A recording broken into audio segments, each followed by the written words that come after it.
2019లో బీజేపీకి ఎందుకు వచ్చారు ఇక్కడ మరి? తెలుగుదేశం పార్టీ ఈ రాష్ట్రంలో పూర్తి స్థాయిలో రోజు రోజు కనుమరుగైపోతుంది.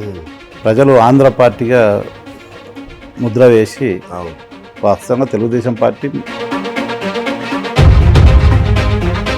ఎక్కువ కనబడరని ఒక టాక్ ఉంది. రోజు పేపర్కి వచ్చి లేకపోతే టీవీలో ముందు కూర్చొని మాట్లాడేటువంటి సాంప్రదాయం నాకు కాదు. కానీ మీ మీద ఒక పెద్ద అపవాదం ఉంది. అంటే జానారెడ్డికి అమ్ముడు పోయాడు, జానారెడ్డి డబ్బులు ఇచ్చాడు మీకు. రాజకీయాలలో ఇవన్నీ ఎవరికి వాళ్ళు మాట్లాడుకోవటంలో తప్పలేదు. ఎందుకంటే తెలంగాణ వచ్చింది, తెలంగాణ వచ్చాక పరిస్థితులు ఏమైనా మార్పు వచ్చినాయి? తెలంగాణ వస్తే అందరు బతుకులు బాగుపడతాయని మనం అందరం సంతోషపడ్డాం. తెలంగాణలో ఉన్నటువంటి విద్యార్థులు ముఖ్యంగా అయితే కంకణాల శ్రీధర్ రెడ్డి ఉన్నాడు, వాళ్ళ సతీమణి నివేదిత రెడ్డి గారే మీకు సమీప ప్రత్యర్థి పార్టీలో. నివేదిత రెడ్డి గారు సాక్షాత్తు కాబోయే ముఖ్యమంత్రి అని చెప్తున్న జానారెడ్డి గారు అన్నిసార్లు గెలిచి హాలియాకు కాలేజ్ తీసుకురాలేకపోయారు, ఒక డిగ్రీ కాలేజ్. 30 సంవత్సరాలు ఎమ్మెల్యేగా ఉన్నారు.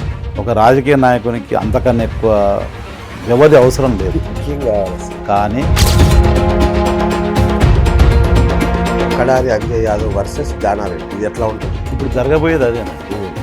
భారతీయ జనతా పార్టీ వర్సెస్ కాంగ్రెస్.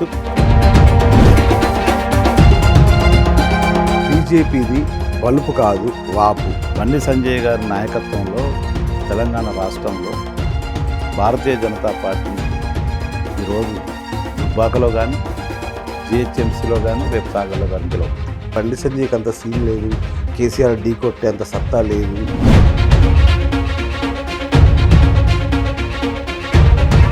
మరి ఈసారి మీ బీజేపీలో ఏ విధంగా టికెట్ గెలుచుకోబోతుంది? ఎప్పుడైనా నా నైజం గెలిస్తే, ఒకవేళ మీకు అవకాశం ఇస్తే ఏం చేస్తారు? Hi viewers, welcome to top Telugu TV BS talk show.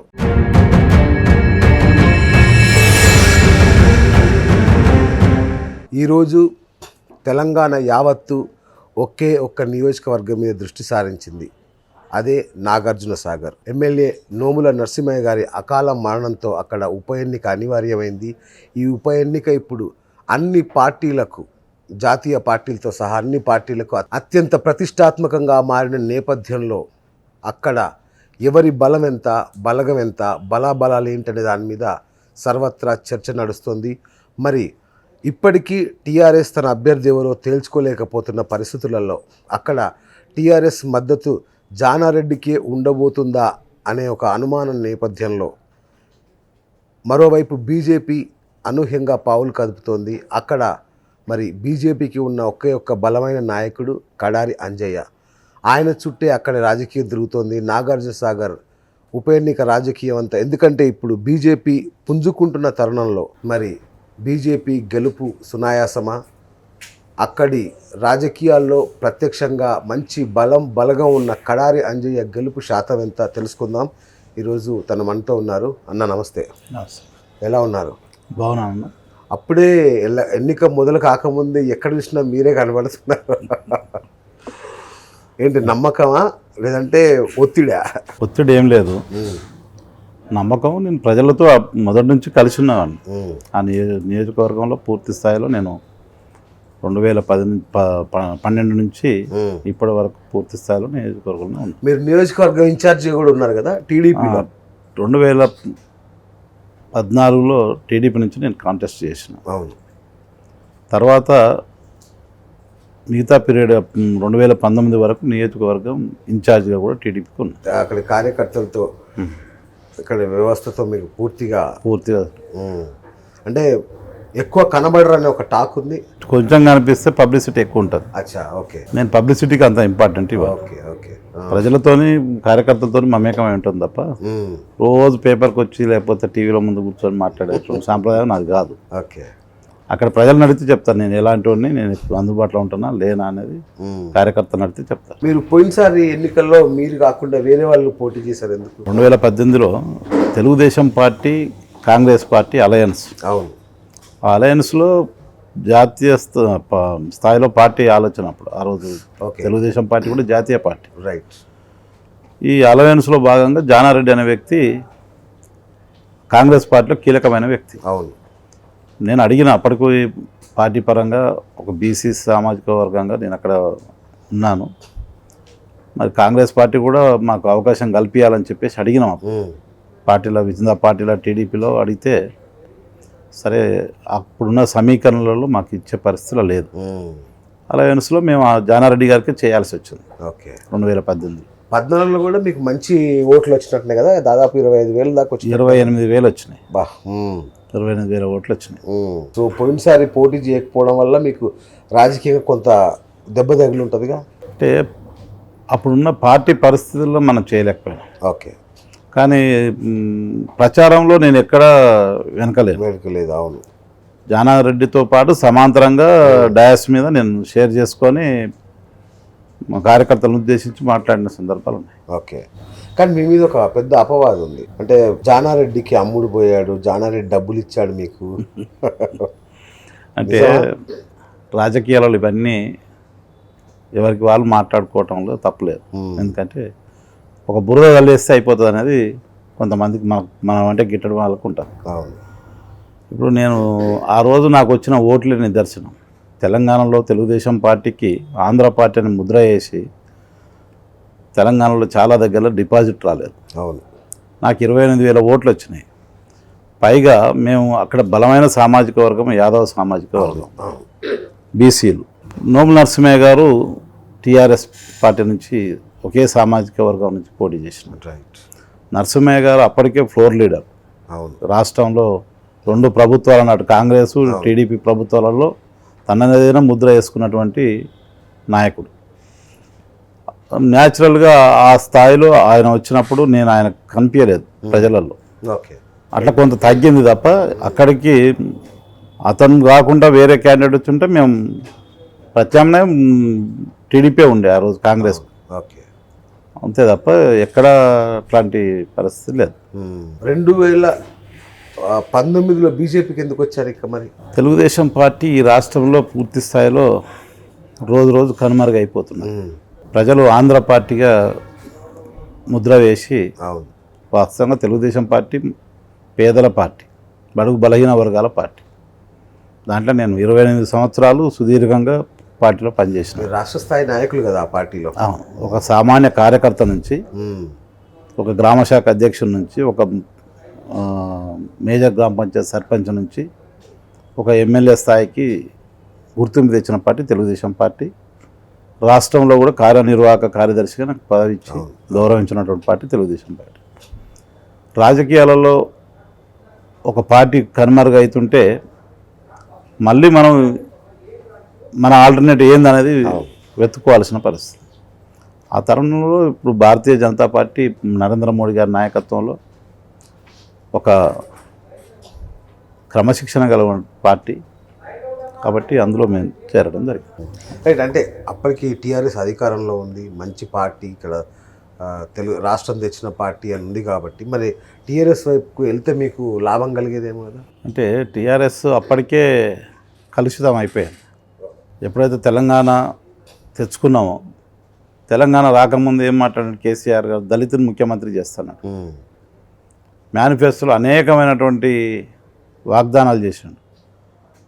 ఎస్సీలకు 3 ఎకరాల భూమి అన్నాడు, ఇంటికో ఉద్యోగం అన్నాడు, నీళ్లు మనయే అన్నాడు, నిధులు మనయే అన్నాడు. అదేవిధంగా డబుల్ బెడ్రూమ్ ఇండ్లు అని చెప్పాడు. ఇట్లా అనేక వాగ్దానాలు చేసి మేనిఫెస్టోలో పెట్టాడు. కానీ ఎక్కడ తను పెట్టినటువంటి మేనిఫెస్టోలో ఎక్కడా కూడా అమలు చేసినటువంటి దాఖలాలు లేవు. ఓకే. మేము పేదల పక్షాన ఉన్నటువంటి వ్యక్తులం. తెలుగుదేశం పార్టీ కూడా బడుగు బలహీన వర్గాల పార్టీ. ఆ నేపథ్యం నుంచి వచ్చిన వాళ్ళం మేము. ఆ యొక్క మైండ్ సెట్తో ఉన్న వాళ్ళం మేము. ఈ రాచరిక పోకడలను, దొరల పరిపాలనను, గడిల పరిపాలనను సహించే పరిస్థితిలో లేదు మనస్తత్వం. కాబట్టి ఆల్టర్నేట్గా చూసినాం. భారతీయ జనతా పార్టీ ఈ రాష్ట్రంలో కానీ ఈ దేశంలో కానీ ఒక కన్స్ట్రక్టివ్గా ఉన్నటువంటి పార్టీ, ధర్మం కోసం నీతి కోసం పనిచేసేటువంటి పార్టీగా కనపడుతున్నది. ఆ తరుణంలో మేము భారతీయ జనతా పార్టీని ఎంచుకోవడం జరిగింది. ఓకే. సో భారతీయ జనతా పార్టీలో మరి ఇప్పుడు మీ ఎలక్షన్లు వచ్చాయి, మరి మీకు గట్టి పోటీ ఉన్నట్టుంది. బయట పోటీ కంటే అంతర్గత పోటీనే ఎక్కువ ఉన్నట్టుంది. అంటే ప్రతి పార్టీలో ఇవి సర్వసాధారణం. అవును. కానీ పార్టీ చూసుకుంటుంది కదా, ఎవరు ఇప్పుడు జరిగేటువంటి ఎలక్షన్లు 119 స్థానాలకు కాదు, 119 స్థానాలను డిసైడ్ చేసేటటువంటి ఎలక్షన్ భవిష్యత్తులో. ఓకే. అందులో ఎవరు అభ్యర్థి అయితే రేపు పోటీ ఇవ్వగలుగుతాం, ఎవరికి ప్రజల ఆదరణ ఉన్నది, పార్టీని ఎవరైతే ముందుకు తీసుకుపోగలుగుతారు, పార్టీ భావాలన్నీ కూడా ప్రజలలో ఎవరైతే పెంపొందించగలుగుతారు అనేది పార్టీ ఆలోచన చేస్తుంది. ఓకే.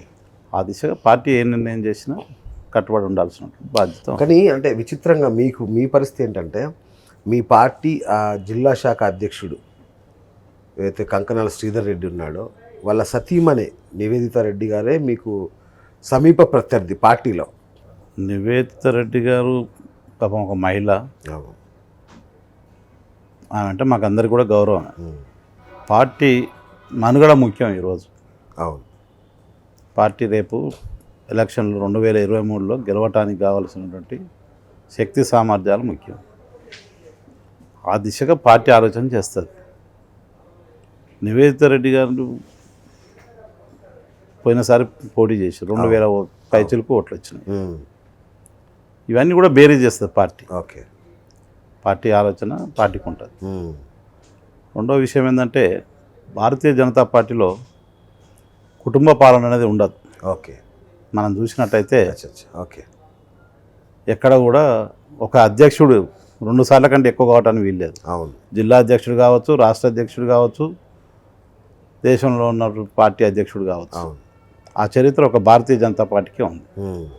కుటుంబ పాలన ప్రోత్సహించే సాంప్రదాయం భారతీయ జనతా పార్టీలో లేదు. మీరు తీసి చూడండి. కాబట్టి పార్టీ చూసుకుంటుంది ఆ విషయం. అయినా కూడా పార్టీ వాళ్ళే పార్టీని కాపాడుతారు, చేయగలుగుతారని భావించి టికెట్ ఇస్తే మేము పనిచేయడానికి సిద్ధం. దానికి ఏమి ఇబ్బంది. ఓకే. అంటే ఆయనతో మీ సంబంధాలు ఎలా ఉంటాయి? మంచిగానే ఉంటారు. మీకెందుకు ఇవ్వాలి టికెట్? నేను 2014లో ఆ నియోజకవర్గంలో పోటీ చేసిన అభ్యర్థి. తర్వాత నేను నియోజకవర్గంలో టీడీపీ నుంచి ఇన్ఛార్జిగా ఉన్నాను. ఓకే. ఇన్ఛార్జి హోదాలనే పార్టీలో జాయిన్ అయినా. నేను జాయిన్ అయినప్పుడు కూడా సుమారుగా 5,000 పైచిలకు మందితో జాయిన్ అయినా. మేము నడ్డా గారి సమక్షంలో 2019 ఆగస్టు 18వ తారీఖు రోజు జేపీ నడ్డా గారి సమక్షంలో గరికపాటి మోహన్ రావు గారి నాయకత్వంలో మేమందరం జాయిన్ అయినాం. ఓకే. ఆ రోజు వచ్చిన వాటిలో నేనే అధిక సంఖ్యలో నాయకులు తెలుగుదేశం పార్టీలో అప్పుడు ఉన్నటువంటి పరిస్థితులలో క్లీన్ స్వీప్ ఆల్మోస్ట్ అంటే మార్కెట్ చైర్మన్లు, తర్వాత ఎక్స్ ఎంపీపీలు, ఎక్స్ సర్పంచులు, ఎక్స్ ఎంపీటీసీలు, ప్రజెంట్ కౌన్సిలర్లు, వీళ్ళందరితో జాయిన్ అయినా. నేను ఏదో ఒట్టిగా నేను ఒక్కరినే వచ్చి జాయిన్ కాలేదు. ఓకే. ఆ రోజు కూడా క్యాడర్ని కాపాడుకున్నాం. తెలుగుదేశం పార్టీలో మేము ఒక కుటుంబం లాగున్నాం. ఆ విధంగా నన్ను విశ్వసించి క్యాడర్ అంతా కూడా నాతో పాటు రావడం జరిగింది. పార్టీ అంత పతనావస్థలో ఉన్నా కూడా క్యాడర్ నిలబడగలిగింది. వాళ్ళకు నాకున్న సంబంధాలు అట్లాంటివి. ఓకే. ఇప్పుడు ఆ నియోజకవర్గంలో తెలుగుదేశం పార్టీ కాంగ్రెస్ పార్టీకి ధీటుగా ఉన్నది. గతంలో కూడా ఎక్కడ తక్కువ లేదు. ఓకే. కాబట్టి బలం అన్ని రకాలుగా మాకు వనరులు ఉన్నాయనేది ఆలోచన. రైట్. అంటే 2014 కంటే ముందు కడారి అంజయ్ అంటే ఇట్లా అసలు ఊవెత్తన ఎక్కడ చూసినా మీ పేరే వినబడేది. ఆ పార్టీ అధ్యక్షుడు చంద్రబాబు మామూలుగా కొరకరానికి పోయేగా అలాంటి వాడు కూడా మీకు పిలిచి టికెట్ ఇచ్చాడు. ఏం మ్యాజిక్ చేశారు అసలు మీరు అప్పుడు? ఏం లేదు, నేను ఒక సాధారణ కార్యకర్త నుంచి వచ్చి నా సిన్సియారిటీ. మొట్టమొదటి సర్పంచ్. అవును. మేజర్ గ్రామ పంచాయత్ సర్పంచ్గా తెలంగాణలో కానీ ఆంధ్రప్రదేశ్లో కానీ ఆంధ్రలో కానీ గ్రామంలో ప్రతి రోడ్డు సీసీ రోడ్డు చేసింది నేనే. ప్రతి బజార్లో వాటర్ లైన్ వేసి మొత్తం ఊరు మొత్తం మంచినీటి వసతి కల్పించింది నేను. ప్రతి బజార్లో స్ట్రీట్ లైట్ పెట్టింది నేను. ఓకే. అంటే ఎక్కడ కూడా ఒక్క మురుగు గుంత కూడా కనపడకుండా గ్రామ పంచాయతీ మొత్తం మేజర్ గ్రామ పంచాయతీలో మురుగు గుంత కూడా మురుగునీరు వారే గుంటలు లేకుండా పూర్తిగా డ్రైనేజ్ వ్యవస్థను సిస్టమేటిక్గా తీసుకొచ్చి చేసింది నేనే. ఆ రకంగా అక్కడికి చంద్రబాబు నాయుడు వచ్చినప్పుడు, చదువుల పండుగకు వచ్చినప్పుడు వారు అక్కడ ఉన్న పరిస్థితులు అన్నీ కూడా ఇంప్రెస్ అయ్యి నిధులు ఇచ్చిండు. ఆ నిధులతోటి గ్రామం మొత్తం అభివృద్ధి చేసినాం. ఆ రకంగా నా యొక్క పర్ఫార్మెన్స్ అంతా కూడా అతను పార్టీ గమనించి నేను తర్వాత దేవరకొండ మండల పార్టీ అధ్యక్షునికి చేసిన. మేజర్ మండలం అది, 75,000 ఓట్లు ఉంటాయి ఒక మండలంలో. అంటే కాన్స్టెన్సీ 2 లక్షల ఓట్లు ఉంటే 75,000 ఒకటే మండలం ఉంటాయి. నేను 2 టర్మ్స్ మండల పార్టీ అధ్యక్షుని చేశాను తెలుగుదేశం పార్టీలో. ఆ రకంగా నా సిన్సియారిటీ ఏందనేది పార్టీకి తెలుసు కాబట్టి నన్ను నమ్మి ఇచ్చింది. యాదవుల్లో కూడా మీకు మంచి పేరు ఉంటుంది. ఏం చేస్తారు యాదవుల కోసం? యాదవుల కోసం అనేది కాదు, అందరి కోసం చేసే, అంటే కలిసి చేసే మన బలం మనకు ఒకటి ఉంటుంది కదా. ఈ రాష్ట్రంలో యాదవులు 20% పైపెచ్చు ఉంటారు తెలంగాణలో.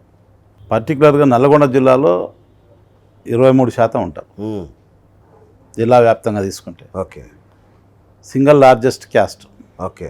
ఆ రోజున్న పరిస్థితులలో ఈ నల్గొండ జిల్లాలో పెద్ద రెడ్లు అనుకున్న వాళ్ళు పురుషోత్తం రెడ్డి గారు ఓడించినటువంటి చరిత్ర కొమ్ము పాపయ్య యాదవ్కు ఉన్నది. తర్వాత నర్రా రాఘవరెడ్డి కమ్యూనిస్టు యోధుడు ఓడించినటువంటి చరిత్ర కమలమ్మ యాదవ్కు ఉన్నది. జానారెడ్డి నాకు తిరిగేలేదు, నా చెప్పు పెట్టినా గెలుస్తుంది అనేటువంటి జానారెడ్డిని ఓడించినటువంటి చరిత్ర రామ్మూర్తి యాదవ్కు ఉన్నది మొట్టమొదటిగా 1994లో. తర్వాత ఈ రకంగా యాదవులకు ఒక చరిత్ర ఉంది ఆడ, రాజకీయంగా చైతన్యంగా అత్యధిక పాపులేషన్ ఉన్నది, చరిత్ర ఉన్నది. కానీ తర్వాత పార్టీలన్నీ కూడా యాదవులను విస్మరించినాయి. ఎక్కడ కూడా పొలిటికల్గా ఎక్కడ కూడా అవకాశాలు కల్పించిన దాఖలా రెడ్లది ఆధిపత్యం అంటారు. నల్గొండ అంటేనే రెడ్లు. అదే అంటున్నాను. ఆ రెడ్లను ఓడించిన చరిత్ర ఏదన్నా ఉంది నల్గొండలో అంటే ఒక యాదవులకే ఉన్నది. ఓకే. తర్వాత క్రమంలో రెడ్డి ఓడించే పరిస్థితి కూడా లేదు. ఎందుకంటే కోమటిరెడ్డి బ్రదర్స్ వాళ్ళు ఎప్పుడు ఓటమి లేకుండా గెలిచారు మన్నాడు తప్ప. అవును. జానారెడ్డి గారు ఎప్పుడు ఓటమి లేకుండా గెలిచారు. నర్రా రాఘవరెడ్డి గారు కూడా ఓటమి లేకుండా గెలిచారు. ఈ పురుషోత్తం రెడ్డి కూడా ఓటమి లేకుండా గెలిచారు. అంటే వాళ్ళని ఓడించినటువంటి చరిత్ర ఎవరికి ఉన్నది? యాదవులకి, వీళ్ళకి ఉన్నది. అంటే ఓట్ల పరంగా కూడా యాదవుల సంఖ్య ఎక్కువ, రెడ్లది ఎక్కువ ఉంటుందా? చాలా ఎక్కువ. యాదవులు చాలా ఎక్కువ. రెడ్లకు యాదవులకు కంపేర్ చేసే అంత ఊరు గ్రామాలు యాదవులు ఉంటారు. ఓకే. రెడ్లు తక్కువ పర్సంటేజ్ ఉంటారు. ఇప్పుడు మా కాన్స్టెన్స్కి వస్తే 16-18 వేల మధ్యలో రెడ్లు ఉంటారు. యాదవులు వచ్చేసి 60,000 చిల్లర ఉంటారు. అవునా? నాగార్జున సాగర్ కాన్స్టెన్సీ. ఓకే.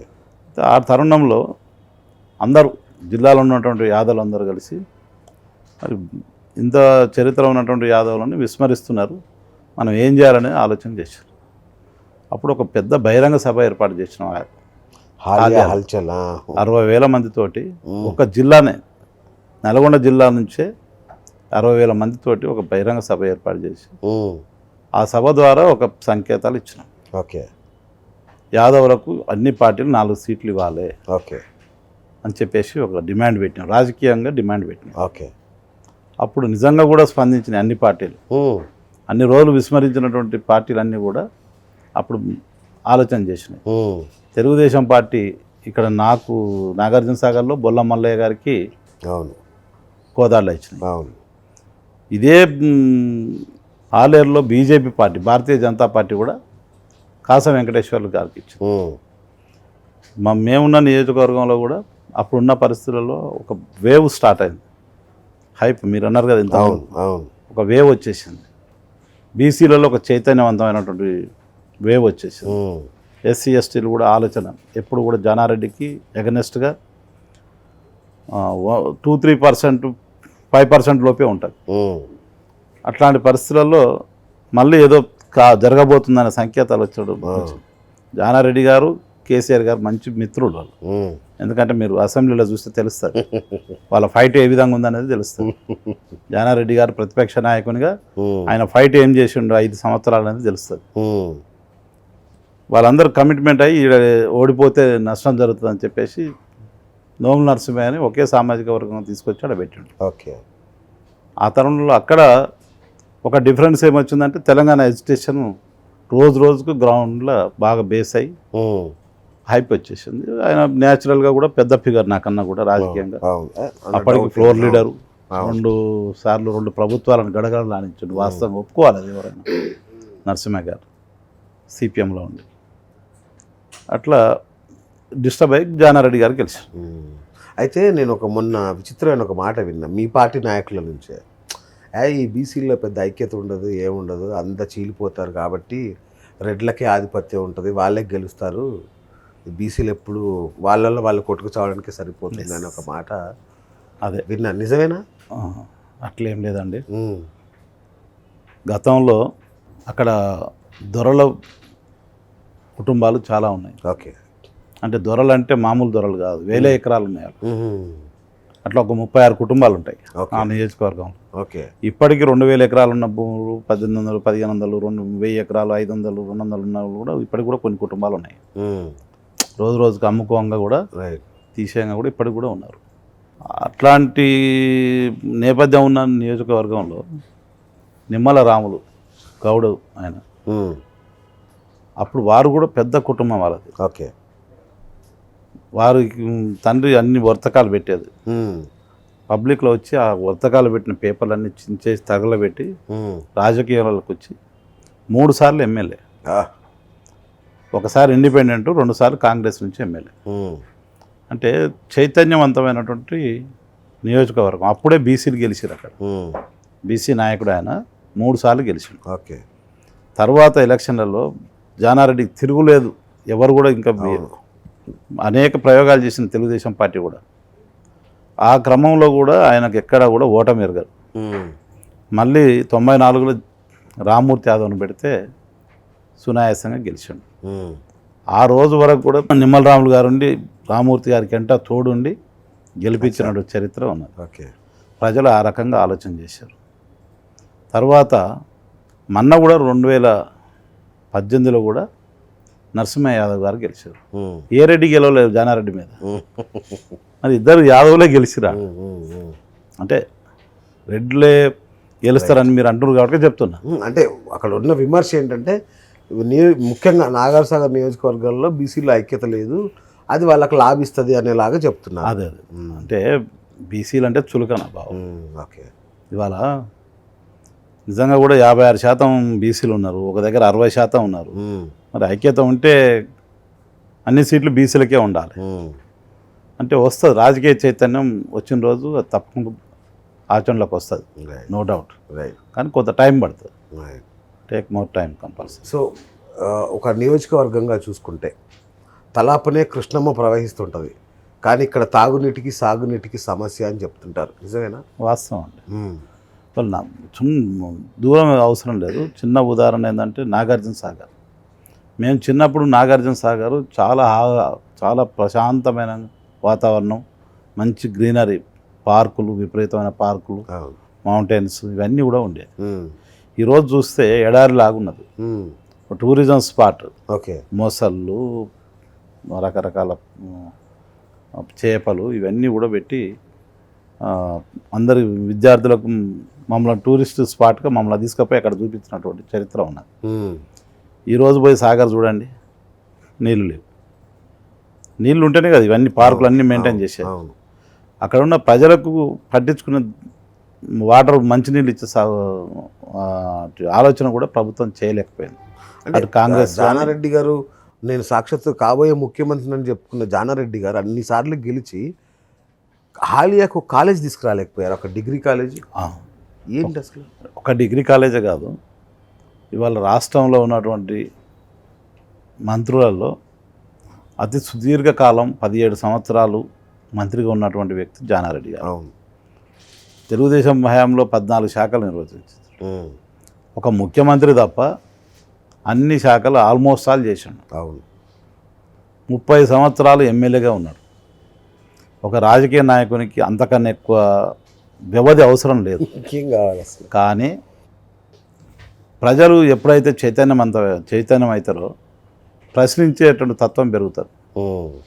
ప్రజలను చైతన్యం చేయడు ఏ రాజకీయ నాయకుడు కూడా. ఓహో. అందులో ప్రధానమైన పాత్ర పోషించింది జానారెడ్డి గారు. ఆ నియోజకవర్గంలో డిగ్రీ కళాశాల లేదు. తర్వాత ఉన్న కళాశాలలన్నీ కూడా బీఈడి కళాశాల ఉండేది సాగర్లో, అది తీసుకుపోయి నల్గొండలో పెట్టారు. పక్కకు తరలిస్తుంటే ఎందుకు అని కూడా ప్రశ్నించినటువంటి సందర్భం లేదు. ఒక్క ఇంజనీరింగ్ కళాశాల లేదు. ఇవాళ జిల్లాలో అన్ని జిల్లాలలో మెడికల్ కళాశాలలు వచ్చినాయి. మరి ఇంత పెద్ద మినిస్టర్ కదా అయినా, ఇంత పెద్ద నాయకుడు, ఈ జిల్లాలో మెడికల్ కళాశాల పెట్టవచ్చు. కానీ ఎక్కడ కూడా తను విద్యకు ఏమాత్రం కూడా ప్రయారిటీ ఇచ్చినటువంటి దాఖలాలు చరిత్ర లేదు. ఆయన నేపథ్యం అది. ప్రజలు చైతన్యవంతమైతే ప్రశ్నిస్తారు, ప్రశ్నించకుంటుంటే మనం సమాధానం చెప్పలేము. కాబట్టి ప్రజలు ఇట్లే ఉండాలని ఇట్లే పరిపాలన చేయాలి అనేది ఆయన ఆలోచన. రైట్. తెలంగాణ వచ్చింది. తెలంగాణ వచ్చాక పరిస్థితులు ఏమైనా మార్పు వచ్చిందా? తెలంగాణ వస్తే అందరు బతుకులు బాగుపడతాయని మనం అందరం సంతోషపడ్డాం. తెలంగాణలో ఉన్నటువంటి విద్యార్థులు, ముఖ్యంగా ఉస్మానియా విద్యార్థులందరూ అనేక రకమైన దెబ్బలు తిని, లాఠీ చార్జీలకు గురై, అనేక రకమైన ఇబ్బందులు పడి, ముళ్ళ కంచెలు వేస్తే పోలీసులకు విద్యార్థులకు వార్. కేసీఆర్ నిమ్మరసం తాగుతామంటే నేను బొందాన పెడతాం కానీ నువ్వు నిమ్మరసం తాగొద్దని చెప్పేసి వార్నింగ్ ఇచ్చి ఉద్యమం నడిపించిన చరిత్ర ఉస్మానియా యూనివర్సిటీకి ఉంది. అట్లా చూసుకుంటే అందరికీ ఏదో ఒక రకమైన భ్రాంతి. తెలంగాణ వచ్చింది, కేసీఆర్ గారు నీళ్లు, నిధులు, నియామకాలు అనేది నినాదం తీసుకొచ్చిండు. ఈ తెలంగాణ వస్తే నిజంగా మన భవిష్యత్తులు బాగుపడతాయేమో, మన పిల్లల భవిష్యత్తులు బాగుపడతాయి, ఈ ప్రాంతంలో ఉన్న రైతులం అందరం కూడా మనం ప్రాజెక్టులు అయిపోతాయి, పూర్తి అవుతాయి, ఇక్కడ ఉన్నటువంటి కాంట్రాక్టర్ని కూడా మన వాళ్ళే చేసుకుంటామని చెప్పేసి అనేక రకమైన కలలు కన్నారు. కానీ ఈ రోజున్న పరిస్థితి చూస్తే నిధులు అనేది వాళ్ళ ఇంటికే పరిమితం అయిపోయినాయి. నీళ్ళు అనేవి నీళ్ళ పేరు చెప్పి నిధులు సంపాదించుకున్నారు. ఉద్యోగాల పేరు చెప్పి ఇంతవరకు ఎక్కడ ఉద్యోగాలు వేసింది లేదు. ప్రజలను భయభ్రాంతులకు గురి చేశాను. రైట్. అంటే పర్టికులర్గా మీ నియోజకవర్గానికి ఏమన్నా మార్పు వచ్చిందా మీ నియోజకవర్గంలో? లేదండి, ఏం లేదు.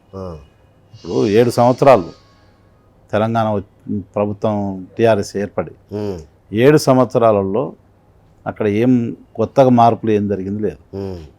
ఒక రోడ్లు వేసింది లేదు. ఇప్పుడు ఏదో మిషన్ భగీరథ కొన్ని గ్రామాలకు వాటర్ వచ్చినాయి, అవి 3 రోజులకు నాడు వస్తున్నాయి వాటర్. ఈరోజు వరకు కూడా, ఈరోజు వస్తే రావు. ఇప్పటికీ కొన్ని దగ్గరలో తండాలలో 1/2 కిలోమీటర్ నడిచిపోయి తీసుకొచ్చే తండాలు ఉన్నాయి, నేను చూపిస్తాను మీకు. మంచినీరు ఏం మార్పు ఏం పెద్దగా రాలేదు. రైట్. ఏమున్నాయి సమస్యలు, ఏమున్నాయి ప్రధాన సమస్యలు, ఏమున్నాయి ఇప్పటికి కూడా ఈ రోజుకి కూడా? ఇప్పుడు మౌలిక వసతులే కదా ప్రధాన సమస్యలు. ప్రభుత్వం చేసేది మౌలిక వసతులే. అవును. రోడ్లు కావాలంటారు, డ్రైనేజ్ వ్యవస్థ బాగుపడాలంటారు, మంచినీరు కావాలంటారు, పిల్లలకు విద్యా వ్యవస్థ బాగుండాలంటాం, పండించిన పంటకు రైతుకు గిట్టుబాటు ధర కావాలంటాం, ఇవన్నీ నీటి పారుదల పెరగాలనుకుంటాం, ఇవన్నీ కూడా జరగాలి. ఇవి ఏవి కూడా ఇంతవరకు కార్యరూపం దాల్చలేదు. ఓకే. నియోజకవర్గంలో కొత్తగా పాఠశాలలు 3 పాఠశాలలు ఆ మధ్యన గురుకుల పాఠశాల పెడితే వాటి భవనాలు లేకుంటే పక్క నియోజకవర్గాలు మిర్యాలగూడెంలో ఒకటి, శ్రీనివాసరావు నగర్లో, తర్వాత నల్గొండలో 2 పెట్టారు, వేరే రామానంద తీర్థ కాలేజీ. తర్వాత డిగ్రీ కాలేజీ, ఇంజనీరింగ్ కాలేజీ ఎట్లాగో లేదు, డిగ్రీ కాలేజీ కూడా లేదు. ఇప్పుడు మంజూరైనట్టుంది కదా. అదే నేను అదే అంటున్నాను. కేసీఆర్ గారు ఫస్ట్ వచ్చినప్పుడు అక్కడ ఎత్తిపోతల పథకం ఉంటున్నది, టైల్ పాండ్, ఇది నెల్లికల్ అది కూడా ఓకే అయినట్టుంది కదా. అది చేపించేస్తా, మనం ప్రభుత్వం రాగానే వెంటనే చేపిస్తాను 2014లో వాగ్దానం చేశాం. డిగ్రీ కాలేజ్ కూడా అప్పుడే చేపిస్తా అని చెప్పి వాగ్దానం చేశాం. ఇక్కడ విద్యార్థులకు నేను మాట్లాడినట్టుగా చెప్పిండు ఆయన. అందరు నమ్మిరు, నిజమే కదా, మా బతుకులు మారుతాయని చెప్పేసి అనుకున్నాను. 5 సంవత్సరాలు అయిపోయింది, ప్రభుత్వం అయిపోయింది, పోయి మళ్ళీ కొత్తగా మళ్ళీ అదే మేనిఫెస్టోలో మళ్ళీ ఏవైతే చెప్పిండో అవే పెట్టిండు. మళ్ళీ 2 సంవత్సరాలు అయింది. 2 సంవత్సరాల కాలంలో ఎప్పుడో ఒకసారి అయితే శాంక్షన్ ఇవ్వాలి కదా. ఒక ఎమ్మెల్యే చనిపోతే తప్ప ఇవాళ ప్రభుత్వం మళ్ళీ అవసరం రాలే ప్రజల దగ్గర. అంటే మళ్ళీ ఓట్లు అవసరం ఉన్నాయి కాబట్టి అవి శాంక్షన్ ఇచ్చింది. అంతే తప్ప ప్రజల కోసం ఆలోచించినట్టయితే ఎప్పుడో ఒకసారి ఇవ్వాలి కదా 7 సంవత్సరాలు. ఇప్పుడు కూడా ఇంకో ప్రమాదం ఉన్నది. టీఆర్ఎస్ పార్టీ చెప్పడమే కానీ చేతల్లో చూపించిన దాఖలాలు లేవు. మొన్న ఉదాహరణకు జిహెచ్ఎంసీ ఎలక్షన్లలో ఫ్లడ్స్ వస్తే మేము ఎలక్షన్ కోడ్ వచ్చింది. ఆదరాబాదరగా అసలు ఎలక్షన్ పెట్టాల్సిన అవసరం లేదు, ఇంకా టైం ఉంది. కానీ బీజేపీ ఎక్కడ బలపడుతుంది అని చెప్పేసి ఎలక్షన్ చేశారు. అప్పుడు వచ్చిన ఫ్లడ్లలో చాలామందికి డబ్బులు ఇవ్వకుండా మిస్యూజ్ అయినాయి. ఏమన్నారు, ఇప్పుడు ఎలక్షన్ కోడ్ వచ్చింది కాబట్టి ఇబ్బంది జరుగుతున్నది, బంద్ చేసినాం, రేపు ఎలక్షన్లు అయిపోగానే మీకు ఇంటికి 10,000 ఇస్తా అని చెప్పారు. ఇప్పటి వరకు ఇచ్చిరా? రేపు కూడా గవర్నమెంట్ మళ్ళీ ఎమ్మెల్యేని గెలిపిస్తే ఇస్తారనే మాటలు లేవు. అవసరం తీరిపోయింది, మళ్ళీ చూద్దాం, మళ్ళీ అప్పుడే అదే చెప్తారు. మళ్ళీ 2023లో ఎలక్షన్ వస్తే అది చేస్తాం ఇది చేస్తామని చెప్తారు. కాలేజీ అప్పుడు మళ్ళీ కట్టిస్తాం, ఎత్తిపోతల పథకం కూడా అప్పుడు మళ్ళీ చేస్తామని చెప్పేసి చెప్తారు. అంటే పార్టీ చెప్పడానికి కొన్ని కావాలి కదా.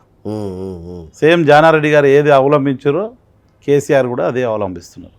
టీఆర్ఎస్ ప్రభుత్వం కూడా అదే అవలంబిస్తుంది. కానీ ఈసారి జానారెడ్డి గారు చాలా ప్రతిష్టాత్మకంగా తీసుకొని పోరాడుతున్నారు, జానారెడ్డి గారు ఇరగదీస్తున్నారని ఒక వార్తలు వస్తున్నాయి. అవునండి, జానారెడ్డి గారు ఇంత సుదీర్ఘకాలం మంత్రిగా చేసి 30 సంవత్సరాలు ఎమ్మెల్యేగా చేసిన జానారెడ్డి అంత కష్టపడాల్సిన అవసరం లేదు, అంత ప్రతిష్ట తీసుకోవాల్సిన అవసరం లేదు. ఎందుకంటే ప్రజల తెలుసు కదా, ప్రజలు ఓడగొట్టరు కదా. ఇప్పుడు పనిచేసిన వ్యక్తిని ప్రజలు గెలిపిస్తారు, అందులో ఏం నో డౌట్. మరి ఓడగొట్టిరంటే అర్థం ఏంది? పని చేయలేదని అట్లే. మరి ఇప్పుడు ప్రత్యేకంగా మళ్ళీ చాలా ప్రతిష్టాత్మకంగా ఎట్లా తీసుకుంటాడు? అది జానారెడ్డి గారు ప్రతిష్టాత్మకంగా తీసుకోవట్లేదు, కేసీఆర్ గారు ప్రతిష్టాత్మకంగా తీసుకుంటున్నారు. అదేంటి?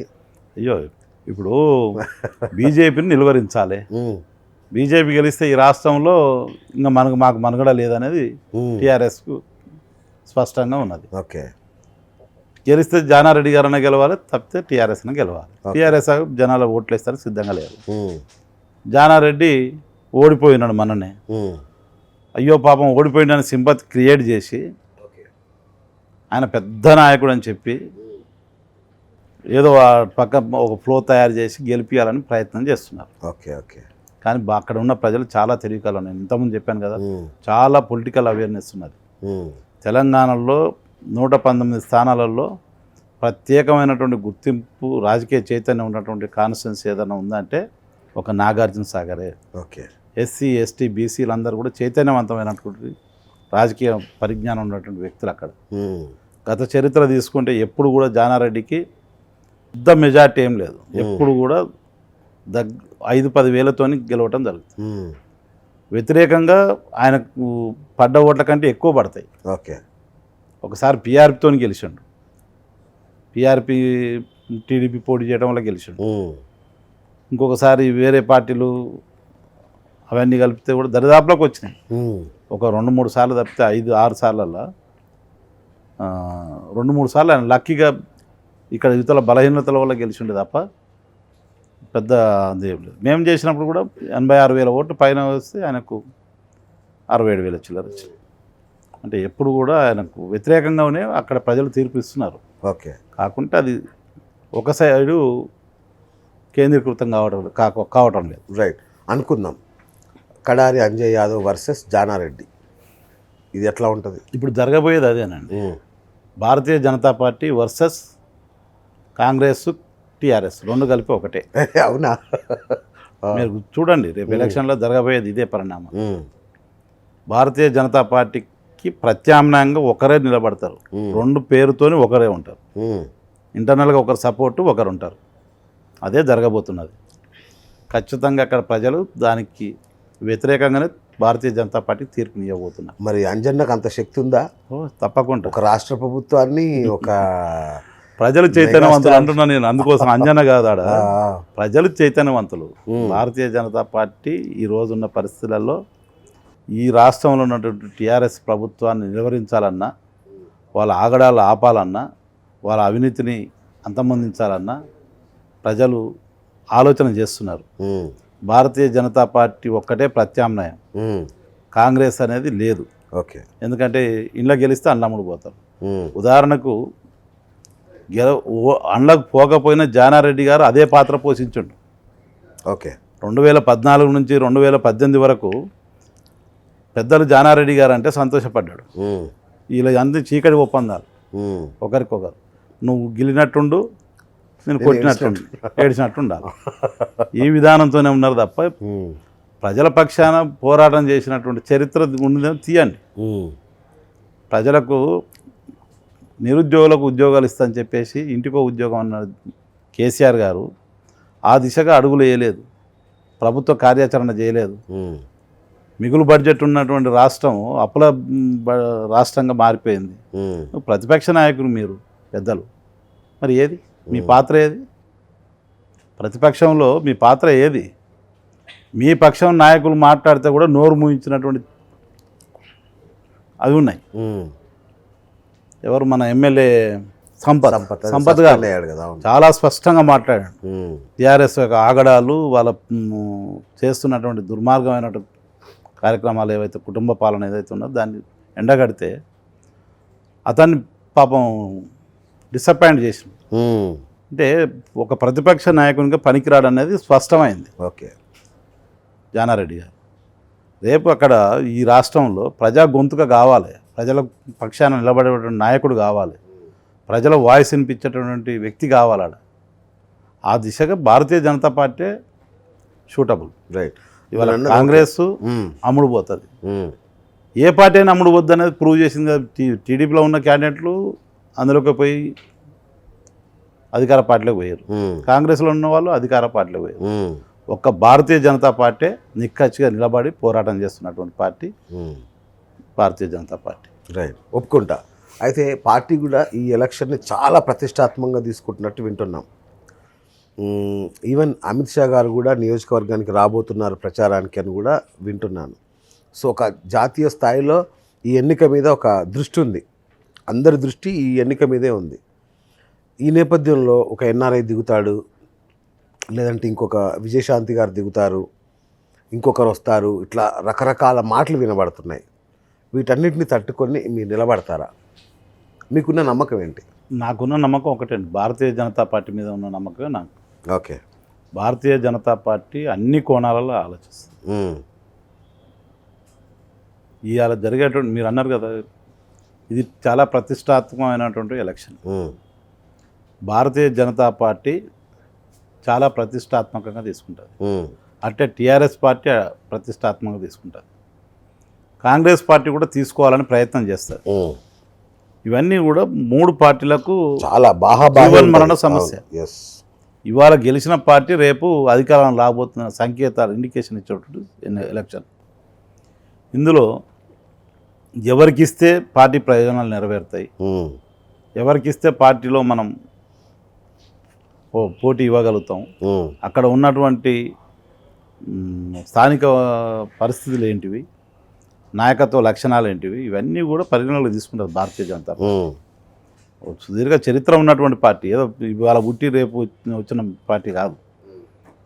అనేక సంవత్సరాలుగా పార్టీ అనేక రాష్ట్రాలలో అధికారంలో ఉండి ఇలా భారతదేశాన్ని పరిపాలిస్తున్నటువంటి పార్టీ భారతీయ జనతా పార్టీ. అన్ని కోణాలకు వెళ్ళి ఆలోచన చేస్తుంది. మా పార్టీ ఎవరికి టికెట్ ఇచ్చినా మేము పోరాటం చేయాల్సిందే, గెలిపించాల్సిందే, చేయాల్సింది. రైట్. దాంట్లో ఏం బీజేపీది బలుపు కాదు వాపు. ఏదో ఫ్లూక్లో కొన్ని గెలిచినంత మాత్రాన ఏదో వేవ్ వస్తుందన్నట్టుగా భ్రమలు కల్పిస్తున్నారు. అంత సీన్ లేదు. నాగార్ సాగర్లో ఆ పార్టీ అసలు ఏమీ చేయలేదు అని మీ ప్రత్యర్థులు అంటున్నారు. వాళ్ళకేం చెప్తారు? భారతీయ జనతా పార్టీ వాపలేదు. ఉమ్, భారతీయ జనతా పార్టీ స్వాభావికంగా ప్రజా సమస్యల మీద పోరాటం చేస్తూ అంచెలంచెలుగా ఎదుర్కొంటూ వస్తున్నారు. ఉమ్, బండి సంజయ్ గారి నాయకత్వంలో తెలంగాణ రాష్ట్రంలో భారతీయ జనతా పార్టీ ఈరోజు దుబ్బాకలో కానీ, జిహెచ్ఎంసీలో కానీ రేపు సాగర్లో కానీ గెలవబోతున్నాం. అయితే ప్రతిపక్షాలు ఏంటంటే దుబ్బాకలో గెలిచినప్పుడు ఏదో రకంగా దాన్ని మసిబూసి మామిడికాయ చేసి అక్కడికే క్లోజ్ చేయాలి, 3 సార్లు ఓడిపోయారంటే సానుభూతితో గెలిపించారు, ఏదో చేయాలని చెప్పేసి ఒక ప్రాపగండ తయారు చేశారు. కానీ ప్రజలు ఏం చేశారు, జిహెచ్ఎంసీలో మళ్ళీ 4 సీట్లు ఉన్నటువంటి కార్పొరేటర్లు 48 సీట్లకు తీసుకొచ్చారు. అది ప్రభుత్వం ఇంకా తొందరపడ్డది. ఏంది, వీళ్ళు ఎక్కడ పికప్ అవుతారో, ఎక్కడ ప్రజాక్షేత్రంలోకి వెళ్ళి ప్రజల యొక్క మన యొక్క ప్రభుత్వం యొక్క ఓపీలను ఎండగడతారు అని చెప్పేసి హడావుడి ఎలక్షన్లు ఎప్పుడు ఇట్లా జరగలేదు. టైం ఉంది, ఇంకా టైం అయిపోయింది అనేది కాదు, హడావుడి ఎలక్షన్లు పెట్టి కొంచెం కన్ఫ్యూజన్ చేయడం వల్ల తక్కువ మెజార్టీతో చాలా సీట్లు పోయినాం మేము. లేకపోతే ఇప్పుడు ఈ టైంలో పెట్టుంటే 100 సీట్లు బీజేపీకి వచ్చాయి. అంటే మతతత్వాన్ని రెచ్చగొట్టడం తప్ప ఏముంది, ఇట్లా మతతత్వాన్ని రెచ్చగొట్టారు అందువల్లనే వచ్చాయని ఒక అపప్రద ఉంది. ఇవాళ నీళ్లు నిధులు నియామకాలు అని చెప్పినటువంటి టీఆర్ఎస్ పార్టీ అధికారంలోకి వచ్చి ఇచ్చిన మేనిఫెస్టోలో ఏ అంశాలు అయితే పెట్టిందో వాటన్నింటిని విస్మరించింది. నిరుద్యోగులకు ఉద్యోగాలు ఇవ్వాలని చెప్పేసి భారతీయ జనతా పార్టీ కొట్లాడుతుంది. నిరుద్యోగ భృతి ఇస్తున్నావు నువ్వు, 3 సంవత్సరాలు 31 నెల అయింది, మరి నిరుద్యోగ భృతి ఒక్క నిరుద్యోగ కూడా ఇవ్వలేదని చెప్పేసి కొట్లాడుతున్నది. రైతులకు రుణమాఫీ అన్నావు, ఇంతవరకు రుణమాఫీ లేదు. అదేవిధంగా గొర్రెల కాపర్లకు గొర్రెలు ఇస్తా అని చెప్పేసి డబ్బులు కట్టించుకున్నావు, ఇంతవరకు డబ్బులు వాళ్ళ గొర్రెలు ఇవ్వలేదు. మొన్న నల్గొండలో ఇచ్చారంట కదా గట్టిగా, కొన్ని కుటుంబాలకే ఇచ్చిన. అచ్చా, అది ఎలక్షన్లు వచ్చినాయి కాబట్టి. ఆ నల్గొండలో ఎందుకు ఇస్తారండి? రాష్ట్ర వ్యాప్తంగా నువ్వు డబ్బులు కట్టించుకొని గొర్రెల కాపర్ల దగ్గర ఒక నల్లగొండలో ఎందుకు ఇస్తావు? నల్గొండ కూడా పూర్తి ఇచ్చిరా, తీయండి మీ డేటా. నల్లగొండలో కూడా పూర్తి ఇవ్వలేదు. అదేవిధంగా ఇవాళ కాంట్రాక్టర్ పేరు మీద అనేక డబ్బులు కొల్లగొడుతున్నారు. తెలంగాణలో ఉన్న కాంట్రాక్టర్లు అందరూ కూడా కూలీలుగా మారిపోయారు, పెద్ద కూలీ. ఒకప్పుడు కాంట్రాక్టర్ కింద ఒకరు మేస్త్రి ఉండేది, మళ్ళీ ఆయన ఏంటంటే ఆ లేబర్ని తీసుకురావటం, పని చేయించడం, సబ్ కాంట్రాక్ట్ లెక్క ఉండేది. ఓకే. ఇవాళ తెలంగాణలో ఉన్నటువంటి కాంట్రాక్టర్లు అందరూ కూడా ఆ ఈ మెగా కృష్ణారెడ్డి కింద సబ్ కాంట్రాక్టర్లు. 100 రూపాయలు ఉన్నటువంటి కాంట్రాక్టర్ని 300లకు పెంచి వాటాలు తీసుకొని కాంట్రాక్ట్లో ఇక్కడ అనేక సంవత్సరాలుగా ఉన్నటువంటి కాంట్రాక్టర్ అందరూ కూడా ఈరోజు అయోమయానికి గురైపోయి వాళ్ళ జీవన ప్రమాణాలను కూడా దెబ్బతిన్నాయి. అదేవిధంగా వాటన్నిటి మీద ప్రశ్నించడం మొదలుపెట్టింది భారతీయ జనతా పార్టీ. అదేవిధంగా డబుల్ బెడ్రూమ్ ఇండ్లు అని చెప్పినాం. ఈ రాష్ట్రంలో డబుల్ బెడ్రూమ్లు ఇంతవరకు ఎక్కడ కట్టించినాం? ఎంతమంది ప్రజలకు ఇచ్చినాం? మన జనాభా ఎంత, మన వనరులు ఏంది, ఎంతమందికి నువ్వు ఇవ్వగలిగినావు? మా నియోజకవర్గంలో ఒక్క ఇల్లు కట్టలేదు, ఒక్క ఇంట్లో గృహప్రవేశం లేదు. వీటి మీద పోరాటం చేయడం అనేది మతతత్వం. ఇంకేమింది, చాలా విషయాలు ఉన్నాయి కదా. ఇంకా అట్లా చెప్పుకుంటూ పోతే అనేక సమస్యలు నువ్వు చెప్పిన వాగ్దానాలన్నీ కూడా నెరవేర్చలేదు. వాటన్నిటి మీద మేము పోరాటం చేస్తున్నాం. భారతీయ జనతా పార్టీ ఒక ఎజెండా ఉన్నది మాకు. ఏదైతే ఎజెండాలో మేనిఫెస్టోలో పెట్టినో ఆ మేనిఫెస్టోలో పెట్టిన అంశాల మీద మేము క్లియర్గా ఉన్నాం. నువ్వు పెట్టిన మేనిఫెస్టోలు ఏవైతే ఉన్నాయో నువ్వు అమలు చేయట్లేదు. భారతీయ జనతా పార్టీ పెట్టినటువంటి మేనిఫెస్టోలో దేశ స్థాయిలో 370 ఆర్టికల్ రద్దు చేస్తా అని చెప్పినాం. చేసినాం, మేనిఫెస్టోలో పెట్టి చేసినాం, మేము మోసం చేయలేదు. 3 తలాక్ రద్దు చేస్తున్నాం, చేసినాం, అది కూడా మేము మోసం ఏం కాదు కదా. తర్వాత రామజన్మభూమి 500 సంవత్సరాల నుంచి సుదీర్ఘకాలంగా అనేక యుద్ధాలు జరిగి అనేక మంది ప్రాణాలు పోయి అనేక రకమైన గొడవలై మతపరమైన గొడవలై ఇబ్బందులు పడుతుంటే ఈరోజు మోడీ గారి నాయకత్వంలో అతి సునాయాసంగా రక్తబొట్టు చిందకుండా సమస్యని, అంత జటిలమైన సమస్యను పరిష్కారం చేసి ఈ దేశంలో దేశ సమగ్రతను చాటుకున్నటువంటి చరిత్ర భారతీయ జనతా పార్టీకి ఉన్నది. ఇవాళ 80% హిందువులు ఈ దేశంలో ఉన్నారు. హిందువుల యొక్క హక్కులను కూడా కాపాడాల్సిన బాధ్యత, అంటే ఇతర మతాల యొక్క హక్కులను కాపాడుతూనే 3 తలాక్ అనేది హిందువుల కాదు కదా, వాళ్ళ మతంలో ఉన్నటువంటి మహిళలు పడుతున్న ఇబ్బందుల మీద చేస్తున్నటువంటి వాళ్ళు చేస్తున్న పోరాటాల మీద ఇలా భారతీయ జనతా పార్టీ స్పందించి మేనిఫెస్టోలో పెట్టి చేసింది. కానీ రైతు చట్టాల విషయంలో కొంత మీ మీద అపప్రద ఉన్నట్టుంది. రైతు చట్టాల విషయంలో రైతు చట్టాలు ఇప్పుడు గ్లోబలైజేషన్ వచ్చిన తర్వాత ఒకరోజు పివి నరసింహారావు సంస్కరణలు తీసుకొచ్చాడు. అవును, తీసుకొచ్చిన నాడు ఏమన్నారు, అందరూ కూడా ఈ కమ్యూనిస్టులు వీళ్ళందరూ కూడా మన దేశాన్ని తాకట్టు పెడుతున్నారు, అది చేస్తుండ్రు ఇది చేస్తున్నారు అని ప్రాపగండా తీసుకొచ్చారు. ఇవాళ పివి నరసింహారావు గారి సంస్కరణలు ఏవైతే ఉన్నాయో దేశానికి ఉపయోగపడుతున్నాయని ఈరోజు అందరూ చెప్తున్నారు. భారతీయ జనతా పార్టీ కూడా చెప్తున్నారు. అవును, అంటే నిజాన్ని నిర్భయంగా ఒప్పుకున్నటువంటి పార్టీ ఏదైనా ఉందంటే భారతీయ జనతా పార్టీ. మేము దాన్ని తప్పుబట్టి మసిపూసి మారడికాయ చేసేటువంటి తత్వం భారతీయ జనతా పార్టీకి లేదు. ఓకే, ఇవాళ రైతు చట్టాలు కూడా ఆ దిశగానే, బయట ఈ రాష్ట్రంలో పండిన పంటని ఇంకో రాష్ట్రంలో ధర ఉంటుంది అక్కడ. ఇప్పుడు మనకు ఉదాహరణకు బత్తాయి ఉంది. బత్తాయిని మేము నాగపూరు, నేను కూడా బత్తాయి తోట ఉన్నాను, నేను రైతుని. బత్తాయిని నాగపూరు, తర్వాత ఢిల్లీ, బాంబే హైయెస్ట్ మార్కెట్ మన దగ్గర దినం. ఇక్కడి నుంచి పోవడానికి అనేక ట్యాక్సీలు కట్టి తీసుకుపోయి అక్కడ అమ్ముకుంటున్నాం, బ్రోకర్లు అమ్ముకుంటున్నారు. అయితే రైతులకు ఇవ్వాలన్న ఆలోచన ఏదైతే ఉన్నదో అది గొప్ప నిర్ణయం. రైతులకు ఆ వెసులుబాటు కల్పించి ఇవాళ అందరూ చదువుకున్నారు, విద్యార్థులు ఇలా వ్యవసాయం చేసే వాళ్ళు బీటెక్లు చేసి సాఫ్ట్వేర్లు అన్ని వదులుకొని మళ్ళీ వ్యవసాయానికి వస్తున్నారు. చాలా గొప్ప. ఒకప్పటి వ్యవసాయం వేరు, ఈ రోజు చేసేటువంటి వ్యవసాయం వేరు. భవిష్యత్ తరాలకు ఇది అవసరం. రైతే రాజు అనేది ఏదైతే సాంప్రదాయం ఉన్నదో అది ఆచరణలోకి రావాలి. చాలా గొప్ప మార్పు. రైతు అనే వ్యక్తి నిజంగా కూడా చాలా దౌర్భాగ్యమైన స్థితిలో, రైతు కుటుంబం నుంచి వచ్చినంటే చిన్న చూపు చూసినటువంటి కాలం ఉన్నది. అవును, ఒకప్పుడు గర్వంగా. ఇప్పుడు కూడా ప్రజెంట్ కూడా రైతు అయితే నేను చిన్న ఉదాహరణ చెప్తా అండి. ఒకరోజు ఒక హాస్పిటల్ నేను పోయినాం, తమ్ముని మా బ్రదర్ బాగాలేకపోతే పోయినాం. ఏం చేస్తావు నువ్వు అని అన్నాడు. నేను రైతున్నాను. అప్పటికి నాకు సంవత్సరానికి 8-9 లక్షలు వస్తున్నాయి. 1998, 99, 97, 98 ప్రాంతం. బత్తాయి తోట మాకు 10 ఎకరాల బత్తాయి తోట ఉండే, హైయెస్ట్ ఇల్లు నాది. 14 లక్షలు కూడా వచ్చిన ఒక సంవత్సరం. అయితే ఈ హాస్పిటల్కి ఎందుకు వచ్చిన, యశోద హాస్పిటల్కి పోయినాం. ఈ హాస్పిటల్కి ఎందుకు వచ్చారు మీరు? రైతు పాపం ఏం చేస్తామంటే, రైతు అంటే ఒక రకమైన చిన్న చూపు. అంటే రైతు అనే వ్యక్తి ఆర్థికంగా చాలా భారంగా ఉంటాడు, క్యాపబుల్ కాడనే ఫీలింగ్ ప్రజలలో ఉన్నది. అంటే నేను అన్నా, రైతు అనగానే అంత చిన్న చూపిందండి. రైతు అన్నంత మాత్రాన అందరూ అట్లే ఉండరు, కష్టపడే రైతు కూడా ఉంటాడు, పంట పండించే తెలివిగా పండించే రైతు కూడా ఉంటాడు. రైతుని అంతా కించపరిచే విధంగా మాట్లాడదని ఒక మిత్రుడు అలా అక్కడ కలిసి.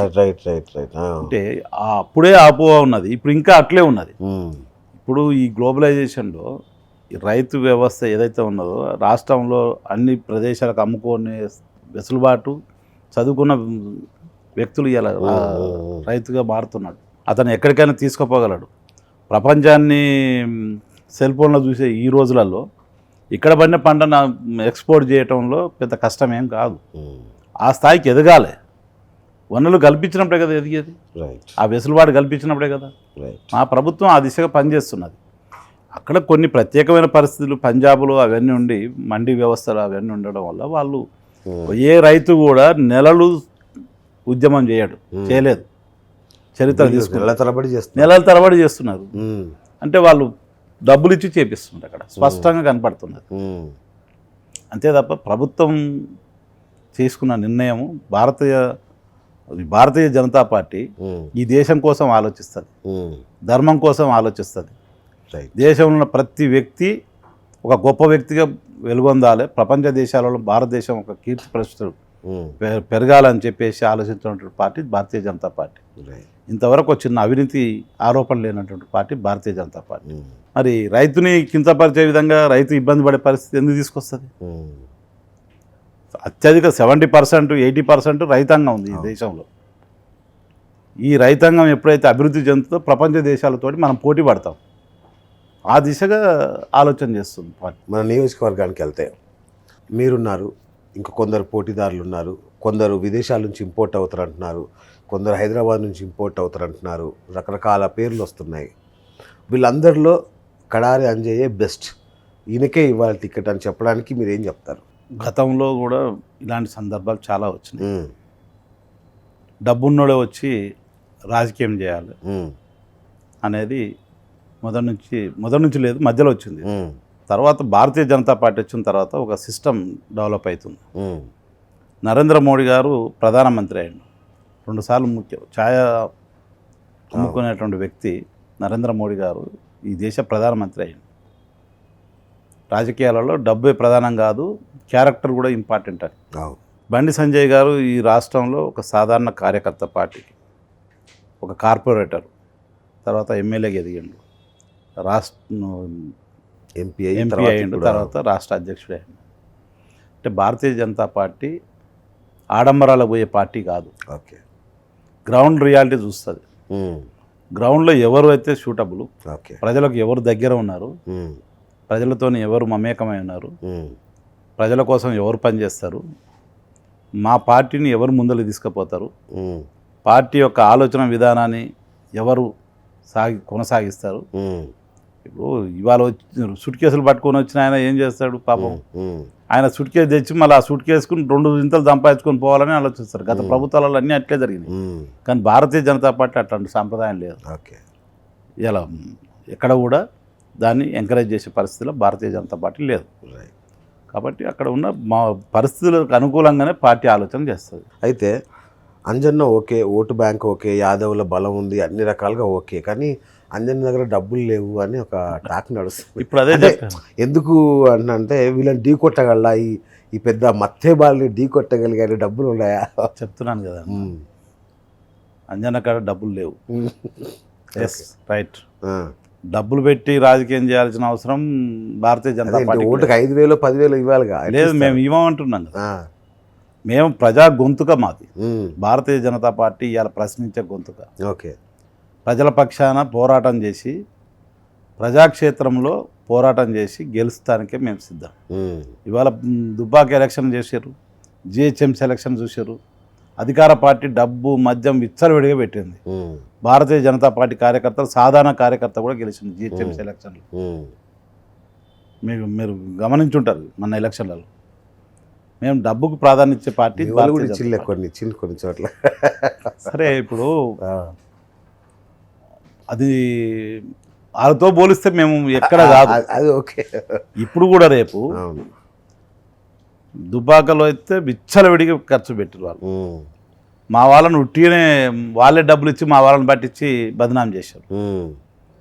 రేపు ఎలక్షన్లో కూడా మాకు డబ్బులు అవసరం లేదు. మొన్న ఒకటి చిన్న ఉదాహరణ చెప్తా.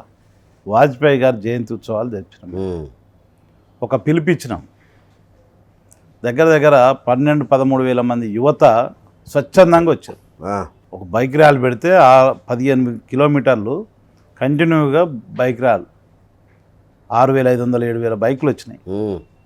అంతా 30 ఏళ్ల లోపు, 18 నుంచి 30 ఏళ్ల లోపు యువత. అంటే యువత చైతన్యవంతమైంది, ఎవరికి భయపడరు వాళ్ళు. కేసీఆర్, ఈ హరీష్ రావు వీళ్ళంటే ఎవరికి భయం లేదు. కాబట్టి మాకు ప్రజలు తోడున్నారు, ప్రజాబలం ఉంది మాకు, యువత మాకు బలం, పార్టీ సిద్ధాంతం బలం మాకు. పార్టీ యొక్క ఆలోచన విధానం ఏదైతే ఉన్నదో, ఈరోజు తెలంగాణలో దొరల పాలన, గడిల పాలన నడుస్తున్నది. ఈ పాలన అంతమొందించాలి. నైజాం పాలన వ్యతిరేకంగా నైజాం పాలన నడుస్తున్నది, దోపిడీ పాలన నడుస్తున్నది. ఈ రాష్ట్ర ఖజానాను కొల్లగొట్టి 3 లక్షల పైచులకు అప్పులు చేసి మిగులు బడ్జెట్ ఉన్న రాష్ట్రాన్ని దివాలా తీపించినటువంటి చరిత్ర ఈ రాష్ట్ర ప్రభుత్వానికి ఉన్నది. ఇవన్నీ అంశాలు మాకున్నాయి. యువతను నిర్వీర్యం చేసింది. అలా ఉపాధి లేక, ఉద్యోగాలు రాక, వాళ్ళ వయసులు 7 సంవత్సరాలు పోయినంటే ఉద్యోగ అర్హత కోల్పోయారు చాలామంది యువత. ఇవన్నీ అంశాలు మాకున్నాయి. మా క్యారెక్టర్ ముఖ్యం తప్ప డబ్బులు ముఖ్యం కాదు. మా పార్టీకి ఉన్న బలం అదే, మా పోరాటం కూడా అదే. ఓకే, గెలిస్తే ఒకవేళ మీకు అవకాశం ఇస్తే ఏం చేస్తారు? నాకు అవకాశం ఇస్తే భారతీయ జనతా పార్టీ యొక్క సిద్ధాంతాలు, పేద ప్రజల కోసం పోరాటం చేస్తున్నటువంటి నైజం ఏదైతే ఉన్నదో, అసెంబ్లీలో రేపు ఈ ప్రభుత్వాన్ని మెడలు వంచి ప్రజాక్షేత్రంలో చేయాల్సిన ఇచ్చినటువంటి వాగ్దానాలన్నింటిని కూడా అమలు చేయడానికి ప్రజాక్షేత్రంలోకి వచ్చి పోరాటాలు చేస్తాం, ఉమ్, అసెంబ్లీలో పోరాటం చేస్తాం, ప్రభుత్వం చేస్తున్న అవినీతి కార్యక్రమాలు ఏవైతే ఉన్నాయో వాటన్నింటిని ఎండగడతాం. ఉమ్, నిరుద్యోగ యువత ఏదైతే ఈరోజు తీరని అన్యాయానికి గురయ్యారో వాళ్ళ పక్షాన పోరాటం చేస్తాం. బడుగు బలహీన వర్గాల పక్షాన నా గొంతుగా వినిపిస్తాం. ఉమ్, వాళ్ళ పక్షాన నిలబడి పేదలు అనుభవిస్తున్న కష్టాలు. నేను ఒక పేద కుటుంబం, మధ్యతరగతి కుటుంబం నుంచి వచ్చిన నేను ఉమ్, గ్రామాలలో 35 ఎన్టీ రామారావు రాకముందు ఉన్నటువంటి పరిస్థితులు గమనించిన నేను. ఉమ్, ఇప్పుడున్న పరిస్థితులు గమనించిన. ఆ రోజు మోటార్ బావులు ఉన్నాయి, ఈరోజు కరెంటు మోటార్లు వచ్చినాయి, కాలువలు వచ్చినాయి. ఈ మధ్యలో వ్యత్యాసం 2 వ్యవస్థలు చూసిన వాళ్ళం మేము. ఉమ్, నాకు 50 సంవత్సరాలు ఉన్నాయి. ఉమ్, అంటే ఈ 2 వ్యవస్థలు చూసిన వాళ్ళం. అప్పుడు ప్రజలు పడ్డ కష్టాలు ఏంది, మధ్యలో వచ్చిన మార్పు ఏంది, మళ్ళీ ఇప్పుడు పడుతున్న కష్టాలు ఏంది, మళ్ళీ ఎట్లా వెనకకు పోతున్నాం. ఉమ్, చరిత్రలో ఒక పాలకుడు కరెక్టు రాకపోయి ఉంటే చరిత్రలో మళ్ళీ వెనకకి ఎట్లా పోతాం అనేది కేసీఆర్ చూసిన తర్వాత నేర్చుకుంటాం. ఉమ్. వీటన్నిటి మీద ఖచ్చితంగా యుద్ధం చేస్తాం. అంటే ఉపాధి పరంగా కూడా, ఉపాధి కల్పన కూడా తక్కువ, పారిశ్రామికంగా కూడా బాగా వెనుకబడిన నియోజకవర్గం. దానికి ఏమన్నా ప్రణాళిక ఉందా? ప్రజలు నిజంగా ఉపాధి కోసం అల్లాడుతున్న పరిస్థితి నియోజకవర్గంలో. అవునండి, నిజంగా కూడా ఈడ మా కాన్స్టిట్యున్సీలో ఆయకట్టు, నానాయకట్టు ఉంటుంది. ఉమ్, ఆయకట్టు ప్రాంతం 2 సీజన్, ఉమ్, వరి ప్రధాన ఆధారం. అవును, నానాయకట్టు వర్షం వస్తే పంట మంతది, లేకపోతే లేదు. రైట్. పరిశ్రమలు లేవు. ఒక పరిశ్రమ ఉంటే అది ఎప్పుడో రెడ్డిస్ ల్యాబొరేటరీ వాళ్ళు ఎప్పుడో పెట్టారు. ఉమ్, అందులో కూడా చాలా పొల్యూషన్ అయిపోయి ఆ ప్రాంతం అంతా కూడా కలుషితం అయిపోయి ఉన్నది. ఉమ్, అక్కడ ప్రజలు చాలా ఇబ్బందులు పడుతున్నారు. ఉమ్, అక్కడ కూడా వాళ్ళని కావాలని తీసేసి వేరే వాళ్ళని తీసుకొచ్చి ఉద్యోగాలు చేపిస్తున్నారు, ఉమ్, వేరే స్టేట్ల నుంచి. రైట్. అయితే మౌలిక వసతులు కల్పించడం కోసం భారతీయ జనతా పార్టీ ఏమి అవకాశాలు ఉంటే అవన్నిటి మీద మేము దృష్టి సారిస్తాం. ఏమన్నా అవకాశాలు ఉంటే కేంద్రం నుంచి వచ్చేటటువంటి పరిశ్రమలు ఏమైనా ఉంటే మాట్లాడి చెప్పియడానికి ప్రయత్నం చేస్తాం. ఉమ్, ఎట్లాగో 2 సంవత్సరాలు పోతే మళ్ళీ ఎలక్షన్లు వస్తున్నాయి. ఉమ్, 2-3 సంవత్సరాలల్లో ఉమ్, ఖచ్చితంగా భారతీయ జనతా పార్టీ అధికారంలోకి 23లో రాబోతుంది. ఉమ్, భారతీయ జనతా పార్టీ అధికారంలోకి వచ్చిన మరుక్షణం నుంచి అక్కడ ఇండస్ట్రీలు కానీ, ఉమ్, ఉపాధి వసతులు, ప్రధానమైనటువంటి వనరు ఉందాడ. ఇప్పుడు ఆల్రెడీ నాగార్జున సాగర్ ఒక tourism spot, best tourism spot వరల్డ్లోనే చెప్పుకోదగ్గ దాంట్లో అదొకటి. దాన్ని పూర్తి స్థాయిలో డెవలప్మెంట్ చేస్తాం. Um, right. అక్కడ ప్రపంచ దేశాల నుంచి వచ్చి చూసేటువంటి స్పాట్ అది. ఉమ్, చేస్తే అక్కడ కొన్ని వేల మందికి ఉపాధి దొరుకుతుంది ఉమ్, రోజువారీగా. ఓకే. ఇవన్నీ కూడా చేపిస్తాం. అప్పుడు టీడీపీలో ఉన్నప్పుడు హాలియాలో హల్చల్ చేసి మీ అధినేత మనసు గెలుచుకొని టికెట్ గెలుచుకున్నారు. మరి ఈసారి మీ బీజేపీలో ఏ విధంగా టికెట్ గెలుచుకోబోతున్నారు? ఎప్పుడైనా నా నైజం ఒకటే, ఉమ్, ప్రజలతో మమేకమై ఉన్నప్పుడే, ప్రజలతో కలిసి ఉన్నప్పుడే, ప్రజాక్షేత్రంలో ఉన్నప్పుడే పైన పార్టీలు ఆలోచన చేస్తాం. ఉమ్, నాకు ఆ బలం అప్పుడు ఉంది, ఇప్పుడు ఉంది. ఓకే. ఇప్పుడేం సన్నగిల్లలేదు, ఉమ్, ఇంకా రెట్టింపు అయింది. సో బండి సంజయ్ మనసు గెలుచుకోగలరు? బండి సంజయ్ కార్యకర్తల మనసు గెలుచుకున్న వ్యక్తి. వా. నేను కూడా ఒక కార్యకర్తను. ఉమ్, బండి సంజయ్ ఎప్పుడు కూడా ఆడంబరాలతో ఉండేటువంటి వ్యక్తి కాదు. ఉమ్, భారతదేశంలో భారతీయ జనతా పార్టీ ఆలోచన విధానానికి నిలువుటద్దాం. అంటే భారతీయ జనతా పార్టీ ఏ గీత గీస్తుందో ఆ గీతలో పయనించినటువంటి వ్యక్తి బండి సంజయ్ గారు. ఒక సాధారణ కుటుంబం నుంచి వచ్చిన బండి సంజయ్ గారు ఖచ్చితంగా కింది వర్గాల గురించి ఆలోచిస్తాడు. కానీ ఓవరాల్గా చూస్తే బండి సంజయ్కి అంత సీన్ లేదు, కేసీఆర్ ఢీ కొట్టే అంత సత్తా లేదు అనే ఒక టాక్ నడుస్తుంది. బండి సంజయ్ అనే వ్యక్తి ఒకప్పుడు ఒక సాధారణ కార్యకర్త, పార్టీ కార్యకర్త, తర్వాత కార్పొరేటర్ అయింది. కార్పొరేటర్ నుంచి ఎమ్మెల్యే స్థాయికి ఎదిగిండు. భారతీయ జనతా పార్టీ ఒక ఎమ్మెల్యేగా కాంటెస్ట్ చేసే అవకాశం ఇచ్చింది. ఆయన ఒక సిన్సియారిటీ, ఆయన క్యాపబిలిటీ బట్టి. తర్వాత ఎంపీగా గెలిచిండు. తర్వాత రాష్ట్ర అధ్యక్షుడు అయ్యాడు. రాష్ట్ర అధ్యక్షుడు అయిన తర్వాత ఇదే బండి సంజయ్, గల్లీ లీడర్ అని బండి సంజయ్ దుబ్బాకలో ఘన విజయం సాధించాడు ఆయన నాయకత్వంలో. జిహెచ్ఎంసీలో ముప్పు తిప్పలు పెట్టి 48 సీట్లు కైవసం చేసుకున్నాడు. రేపు సాగర్లో కూడా గెలిపించబోతున్నాడు. గెలుస్తున్నాం మేము. ఓకే 30,000 మెజార్టీతో గెలుస్తాం సాగర్లో, నాగార్జున సాగర్. ఆయ్. రేపు 23లో ప్రభుత్వాన్ని తీసుకొచ్చి ఈ రాష్ట్రంలో ప్రభుత్వాన్ని ఏర్పాటు చేసినటువంటి దాంట్లో ప్రధాన భూమిక పోషించేటువంటి వ్యక్తి బండి సంజయ్ గారు. ఆయన గల్లీ లీడర్ కాదు, కడుపు నిండా దాగి ఇంట్లో పండుకున్న లీడర్ కాదు. ప్రజల కోసం అహర్నిశలు పోరాటం చేసి ప్రజల పక్షాన తన గొంతుగా వినిపించేటువంటి లీడర్ బండి సంజయ్ గారు. సో రేపు ఏప్రిల్లో మీరు అధ్యక్ష అనుభూతున్నారు అయితే. 100% పార్టీ ఆదేశిస్తే అయితే. Wonderful wonderful. పార్టీ ఆదేశిస్తే. ఒకవేళ పార్టీ మిమ్మల్ని కాదంది అనుకోండి, అప్పుడు పార్టీ అన్న మారుతారా? నేను పార్టీ మారనండి. పార్టీ ఏ నిర్ణయం చేసి దానికి కట్టుబడి ఉంటాం. పార్టీని నేను అసలు పార్టీ మారే ఆలోచన ఉన్నైతే తెలుగుదేశం పార్టీలో ఎందుకుంటా ఇన్ని సంవత్సరాలు. 2014లో కూడా నాకు వేరే పార్టీ నుంచి ఆఫర్లు వచ్చినాయి. నేను ఎక్కడ కూడా ఆలోచన చేయలేదు. ఎందుకంటే తెలుగుదేశం పార్టీ కూడా క్రమశిక్షణ కలిగినటువంటి పార్టీ. 18 దాకా ఆగారంటే గ్రేటే. మీరు 19 దాకా చివరి క్షణం వరకు ఆగాను. పూర్తిగా చచ్చిపోయే వరకు ఆగాను. ఇక మాది లాస్ట్ ఇప్పుడు భారతీయ జనతా పార్టీ. దీంట్లోనే మా కాలం ఎలా పుచ్చుకోవాల్సింది తప్ప వేరే ఆలోచన లేదు. Okay okay wonderful. ఫైనల్గా నాగార్జున సాగర్ ప్రజలకి, ఓటర్లకి, 2 లక్షల పైచిలకు ఓటర్లకి మీ మాటగా ఏం చెప్పారు? నాగార్జున సాగర్ ప్రజలకు నేను అప్పీల్ చేసుకున్నది ఏంటంటే, నాగార్జున సాగర్ నియోజకవర్గం ఒక చైతన్యవంతమైనటువంటి నియోజకవర్గం. బడుగు బలహీన వర్గాలు అధిక సంఖ్యలో ఉన్నటువంటి నియోజకవర్గం.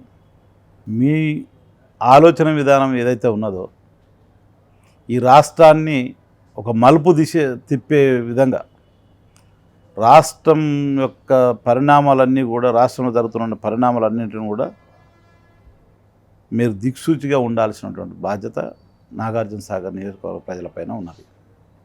ఏదైతే ఈ రాష్ట్రంలోకి నీళ్లు, నిధులు, నియామకాలు అని చెప్పేసి అధికారంలోకి వచ్చిన టీఆర్ఎస్ ప్రభుత్వాన్ని ప్రశ్నించేటువంటి గొంతుగా మీతోనే స్టార్ట్ కాబోతున్నది. అక్కడనేమో రఘునందన్ రావు గారు 3 సార్లు గెలిచి ఓడిపోయింది అనే సానుభూతి అని చెప్పుకునే వాళ్ళు చెప్తున్నారు. బండి సంజయ్ 3 సార్లు ఓడిపోయి సానుభూతితో గెలిచాడని చెప్తున్నారు. ఇక్కడనేమో జిహెచ్ఎంసీలనేమో ఏదో ఇంకొక లోకల్ పార్టీ బీజేపీ ఎప్పటి నుంచో ఎప్పుడో ఉన్నది కాబట్టి గెలుస్తుందని చెప్పేసి మీరు టౌన్ వాతావరణంలో ఉంటారు, గ్రామీణ వాతావరణంలో లేరు అని చెప్పేసి చెప్తూ వస్తూ దాడి నమ్ముతున్నారు. పూర్తి గ్రామీణ వ్యవస్థలో ఉన్నటువంటి చైతన్యవంతమైనటువంటి నాగార్జున సాగర్ ప్రజలు ఒక గొప్ప తీర్పు ఇవ్వాల్సిన బాధ్యత ఉన్నది మీ పైన ఉన్నది. ఈ రాష్ట్రంలో జరుగుతున్నటువంటి రాజరిక పోకడలను, గడీల పాలనను, ఏదైతే భారతదేశ చరిత్రలో ఉమ్మడి ఆంధ్రప్రదేశ్ చరిత్రలో కానీ ఎప్పుడు కూడా సచివాలయానికి పోకుండా ఒక ముఖ్యమంత్రి పరిపాలన చేయలేదు. అలాంటి వ్యవస్థను తీసుకొచ్చినటువంటి ముఖ్యమంత్రి అంటే, ఇప్పుడు ముఖ్యమంత్రికి సచివాలయం పోయేది అవసరం లేదు, కూలగొట్టి కట్టి 450 కోట్ల రూపాయలు ఖర్చు పెట్టాల్సిన అవసరం కూడా లేదు. ఇట్లాంటి ఒక రాజులాగా ఆలోచిస్తున్నాడు ఆయన. ప్రగతి భవన్ కట్టుకున్నాడు, మళ్ళీ ఈయన సొంతమైనట్టుగా ఇవాళ సచివాలయాన్ని కూలగొట్టి పేదలకు డబుల్ బెడ్రూమ్ ఇండ్లు కట్టియకుండా మంచిగా ఉన్న సచివాలయాన్ని కూలగొట్టి ఇవాళ కొత్తగా నిర్మాణం చేస్తున్నాడు. ఆయన వచ్చేది కూడా లేదు అండ్లకు. ఇప్పుడు 7 సంవత్సరాలు సచివాలయానికి రాలేదు. అలాంటి రాజరికపు వ్యవస్థ ఉన్నటువంటి కేసీఆర్ గారిని గద్దెదించే దాంట్లో మీ భూమిక ప్రధానంగా ఉన్నది. మీ పాత్ర చాలా క్లియర్ కట్గా ఉన్నది. మీరు ఏదైతే నిర్ణయం చేస్తారో ఇది రాష్ట్ర వ్యాప్తంగా ఇంప్లిమెంటేషన్ కాబోతుంది. కాబట్టి మీరు చాలా ఆలోచన చేసి ఈ ప్రభుత్వం మెడలు వంచాలన్నా మన నాగార్జున సాగర్ నియోజక ప్రజలతోనే సాధ్యం. చైతన్యవంతమైనటువంటి నియోజకవర్గం కాబట్టి మీరు ఆ దిశగా ఆలోచన చేయాల్సిన బాధ్యత మీ అందరిపైన ఉన్నది. మన పిల్లలకు ఉద్యోగాలు రావాలన్నా, మనకు నీళ్లు రావాలన్నా, మనకు నిధులు రావాలన్నా, ఇవన్నీ కూడా డబుల్ బెడ్రూమ్ ఇండ్లు రావాలన్నా, దళితులకు 3 ఎకరాలు రావాలన్నా, అనేక నిరుద్యోగ వృత్తి రావాలన్నా, రైతుల రుణమాఫీ జరగాలన్నా మీరు ప్రశ్నించాల్సినటువంటి బాధ్యత మీ అందరిపైన ఉన్నది. అది విస్మరిస్తే కేసీఆర్ గారు మళ్ళీ 3 సంవత్సరాలు నిద్రపోయి ఫామ్ హౌస్కే పరిమితమై పరిపాలన చేస్తాడు తప్ప ప్రజల గురించి ఆలోచించేటువంటి ఆలోచన చేయడు. మళ్ళీ 2018లో కూడా ఎట్లా జరిగిందో, డబ్బులు పెట్టి అధికారంలోకి ఎట్లా వచ్చిండో, మళ్ళీ రేపు 23లో జరిగే ఎలక్షన్లలో కూడా నేను ఇవాళ 10 కోట్లు పెట్టా, రేపు 20 కోట్లు పెట్టి కొనుగోలు చేసి నేను అధికారంలోకి వస్తానని చెప్పేసి ఒక అహంకారంగా ఉన్నాడు, డబ్బులు సంపాదించండి. కాబట్టి ప్రజలు మీరు డబ్బులు కాదు, మేము ఓటేస్తేనే మీరు గెలుస్తారు, కాబట్టి మా చేతిలో ఉన్న మీ ఆయుధం అని చెప్పేసి చెప్పాల్సిన బాధ్యత ఉన్నది. భారతదేశంలో సమానత్వం ఓటు హక్కు దగ్గరనే ఉన్నది. డాక్టర్ బాబాసాహెబ్ అంబేద్కర్ ఒకటే చెప్పిండు, పేదవానికి 1000 కోట్లు ఉన్నటువంటి వానికి ఈ దేశంలో ఒక ఓటు హక్కు, ఒకటే ఒక్క ఓటు. అంత పవిత్రమైనది మీ ఓటు. ఆ ఓటును వినియోగించి ఈ రాష్ట్రానికి దిక్సూచిగా నిలవాల్సిన బాధ్యత మీ అందరిపైన ఉందని చెప్పేసి అప్పీల్ చేస్తున్నాం. అన్న, మరి మీకు పార్టీలో ఎవరన్నా గాడ్ ఫాదరు ఇట్లాంటి వాళ్ళు ఎవరు ఉన్నారా? భారతీయ Janata party God father. Bharatiya Janata పార్టీకి ఒక సిస్టమ్ ఉన్నది. వంశపారపర్యంగా ఇచ్చేటువంటి సాంప్రదాయాలు లేవు, కుటుంబ పాలన లేదు. అంతకన్నా ఎక్కువ గాడ్ ఫాదర్ ఏం కావాలి? అంటే మరి ఇప్పుడు మిగతా పార్టీలు ఏవైతే పాటిస్తాయో ఈ సామాజిక సంతులనం అనేది, ఇది సామాజిక న్యాయం మీ పార్టీలో కూడా జరుగుద్దా, ఉంటుందా? ఆల్రెడీ మా పార్టీలో ఉన్నది. భారతదేశం ప్రధానమంత్రి నరేంద్ర మోడీ గారే బీసీ. ఈ రాష్ట్రంలో గొల్ల కుర్మల బిడ్డ బండారు దత్తాత్రేయ గారు ఎంపీగా, ఈ రాష్ట్ర పార్టీ అధ్యక్షునిగా 2 సార్లు ఈ రాష్ట్రంలో అధ్యక్షునిగా, అదేవిధంగా కేంద్ర మంత్రిగా, ఇప్పుడు గవర్నర్గా కూడా ఉన్న విషయం మనందరికీ తెలుసు. రామ్నాథ్ కోవింద్ ఎవరైతే ఉన్నారో భారతదేశంలో అత్యంత ఉన్నతమైనటువంటి పదవి అధిష్ఠించినటువంటి వ్యక్తి, ఒక ఎస్సీ పిలువబడుతున్నటువంటి వ్యక్తి, రాష్ట్రపతి. ఈ రాష్ట్రంలో వారు ముదిరాజుగా ఉన్నారు. తెలంగాణలో ఆంధ్ర తెలంగాణలో ముదిరాజుగా, అక్కడ ఆ రాష్ట్రంలో వచ్చేసి వాళ్ళు ఎస్సీగా గుర్తింపు ఉన్నారు. అదేవిధంగా ఎన్డీఏ ప్రభుత్వంలో ఎవరు మన అబ్దుల్ కలాం గారిని రాష్ట్రపతిగా చేసినటువంటి చరిత్ర. ఇట్లా చెప్పుకుంటూ పోతే చాలా ఉన్నాయి. ఈ రాష్ట్ర అధ్యక్షుడు, ఇప్పుడున్న అధ్యక్షుడు కూడా ఒక బీసీ సామాజిక. ఇంతకన్నా ఎక్కువ సమతుల్యత ఏ పార్టీలో చూపించండి. కాంగ్రెస్కి చరిత్ర ఉన్నదా? టీఆర్ఎస్కి చరిత్ర ఉన్నదా? టీఆర్ఎస్ వాళ్ళ కుటుంబం తప్పితే మిగతా ఎవరిని లెక్కలో తీసుకునే పరిస్థితి లేదు కదా. ఒక మంత్రి పోయి ఈరోజు మాట్లాడే పరిస్థితి లేడు, ఒక ఎమ్మెల్యే పోయి కలిసే పరిస్థితి లేదు. బండి సంజయ్తో మీ అనుబంధం ఎట్లా ఉంటుంది? పార్టీలో అందరి కార్యకర్తలకు ఏ అనుబంధం ఉందో బండి సంజయ్ గారితో నాకు కూడా అదే అనుబంధం ఉంది. వారికి పార్టీ ఇంట్రెస్టే వారి ఇంట్రెస్ట్ అని చెప్పాను కదా. సరే, బండి సంజయ్ కాక ఇంకా పార్టీలో మీకు ఎవరెవరి మద్దతు ఉంది? అగ్రనాయకులు రైట్, కిషన్ రెడ్డి గారు కావచ్చు. భారతీయ జనతా పార్టీలో ఇక్కడ ఉన్నటువంటి నాయకత్వంలో ప్రధానమైనటువంటి కిషన్ రెడ్డి గారు, డాక్టర్ లక్ష్మణ్ గారు, బండి సంజయ్ గారు, ఇంకా చాలామంది ఉన్నారు. వీరందరూ సహాయ సహకారాలతోటి రేపు ఎలక్షన్లో పోరాటం చేస్తున్నారు.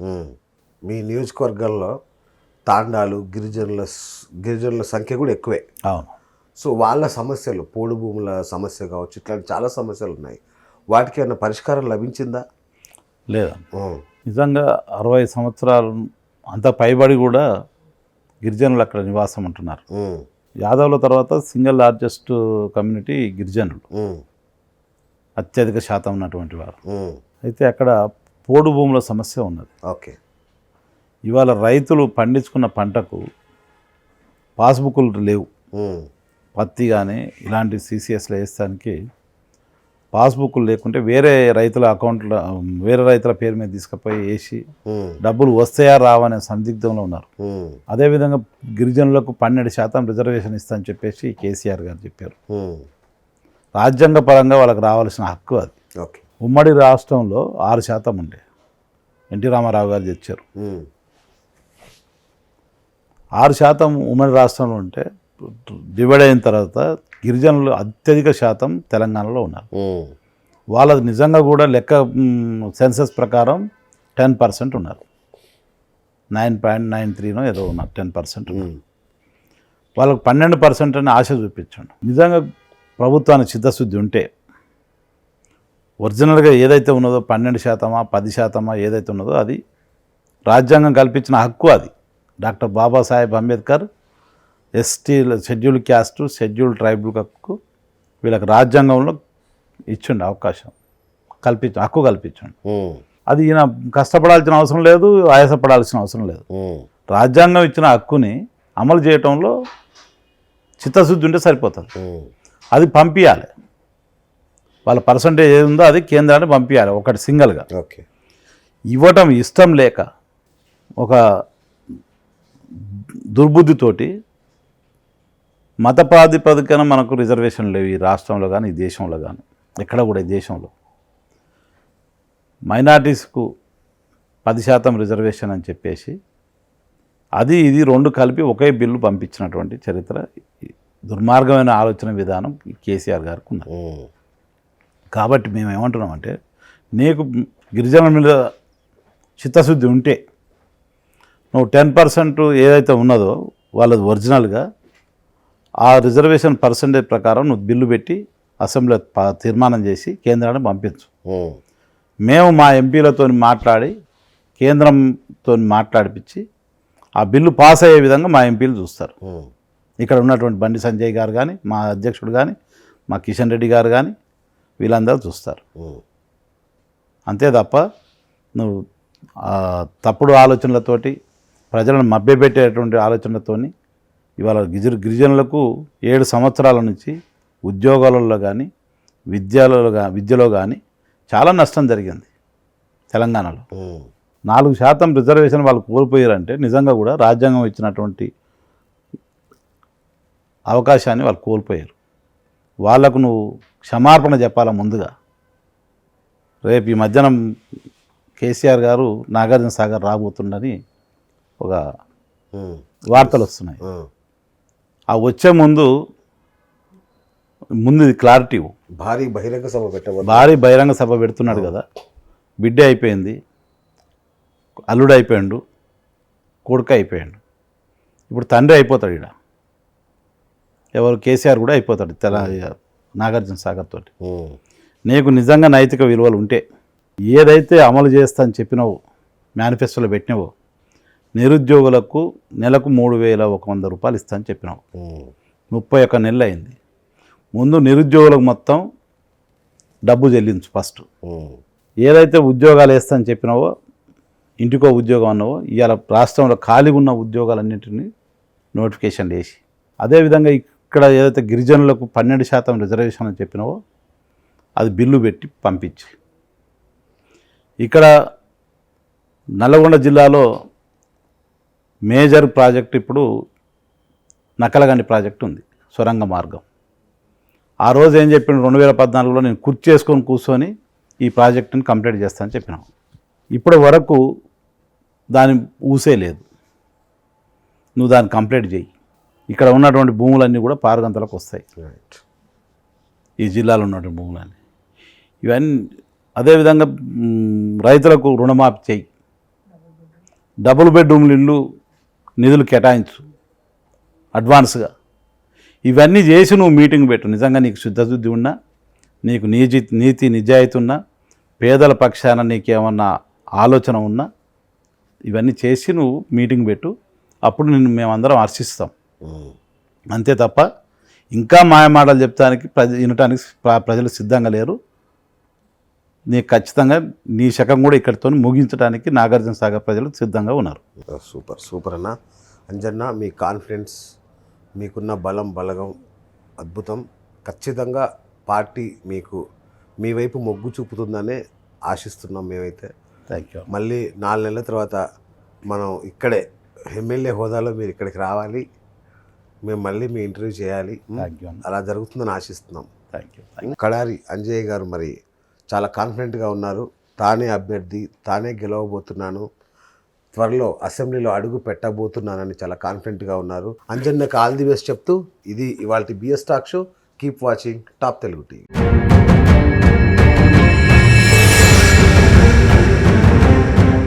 నమ్మకమైన మీ ఆర్థిక నేస్తం Bhavithasri chit funds. Bhavithasri chits తో శ్రీకారం బంగారు భవిష్యత్తుకు సాకారం. ఇంతకీ మా ఛానల్ సబ్స్క్రైబ్ చేసుకుంటారుగా, గంట కొట్టడం మాత్రం మర్చిపోవద్దు.